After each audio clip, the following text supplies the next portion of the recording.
Cette semaine, dans l'hebdomadaire La Vie, nous vous proposons un sondage exclusif sur la façon dont votent les catholiques. À moins de 3 semaines du premier tour de l'élection présidentielle, vers quel candidat va leur vote? Quel thème fédère ou divise? Y a-t-il encore une exception catholique face à la montée de l'extrême droite? Vous le découvrirez dans ce dossier. La différence avec l'élection de 2017 est saisissante tant les catholiques sont divisés aujourd'hui. Un dossier à retrouver en kiosque sur notre site internet et notre application mobile. Bonne semaine à tous. Bonjour. Dans Réforme, vous trouverez cette semaine une analyse politique, parce que nous sommes à quelques jours au fond du premier tour de la présidentielle. Et comment se fait-il qu'à ce point nous sommes atteints par cette personnalisation de la campagne, par cette personnification, on pourrait presque dire. En gros, pourquoi la communication a remplacé le fond, le débat, pourquoi la forme a remplacé le fond.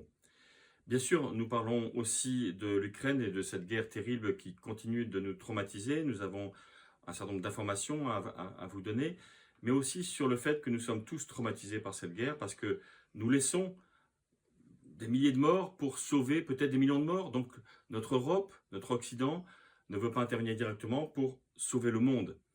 Mais en même temps, c'est moralement une posture assez délicate, assez difficile à tenir. C'est une posture du moindre mal. Et en même temps, elle est nécessaire. Mais nous avons aussi des pages plus légères sur la culture. En tout cas, vous pouvez retrouver tout cela sur réforme.net.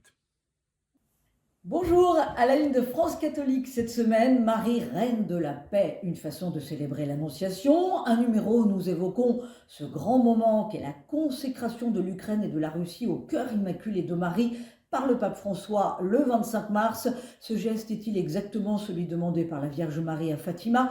Quel fruit spirituel en attendre? Réponse à ces questions, bien sûr. Et puis nous vous proposons de découvrir l'histoire de la prière de l'Angélus. La prière de l'Angélus qui a souvent été demandée par les papes comme une prière pour ramener la paix dans le monde. À lire également dans France catholique cette semaine, la suite de notre série sur les péchés capitaux en ce temps de carême, l'envie comme péché insidieux, source de tristesse. C'est passionnant car vous découvrirez que le monde idéal de l'envieux, c'est l'égalité et l'uniformité absolue pour tous. Et ça ressemble quand même au monde dans lequel nous vivons. À méditer donc, bonne lecture et bonne semaine avec France catholique. Bonjour, à la une du Pèlerin, le visage d'un historien. Impossible, cette semaine encore, de ne pas tourner nos regards vers l'Ukraine, de ne pas penser à ces foules de réfugiés, à celles et ceux qui meurent sous les bombes. Nous avons choisi cette semaine une approche historique. Nous avons choisi de vous plonger dans l'histoire de 2 pays, l'Ukraine et la Russie, pour tenter de comprendre les racines de ce conflit. Antoine Arjakovski, lui-même d'origine russo-ukrainienne, nous fait revivre l'épopée de la Rousse de Kiev, indispensable pour saisir l'enjeu mémoriel qui sous-tend la croisade meurtrière du maître du Kremlin. Derrière cette guerre, vous l'avez compris, 2 visions de l'histoire radicalement différentes s'opposent. Dans ce même numéro, nous poursuivons aussi notre série sur les enjeux de l'élection présidentielle, en nous penchant sur l'état de la justice en France. Effectifs en berne, horaires à rallonge dans les tribunaux, outils défaillants. Vous le verrez à travers notre reportage, le tableau n'est pas brillant, en dépit de l'investissement sans faille des magistrats. Bonne lecture et bonne semaine dans le Pèlerin. Bonjour, plus de 10 millions de réfugiés auraient déjà quitté l'Ukraine depuis le début de la guerre il y a 1 mois et des dizaines de milliers d'entre eux seraient déjà entrés en France. Nous sommes allés voir à Metz comment ils sont accueillis. Et puis, reportage également dans nos colonnes à Lyon où des paroisses s'organisent pour l'envoi de dons en Ukraine.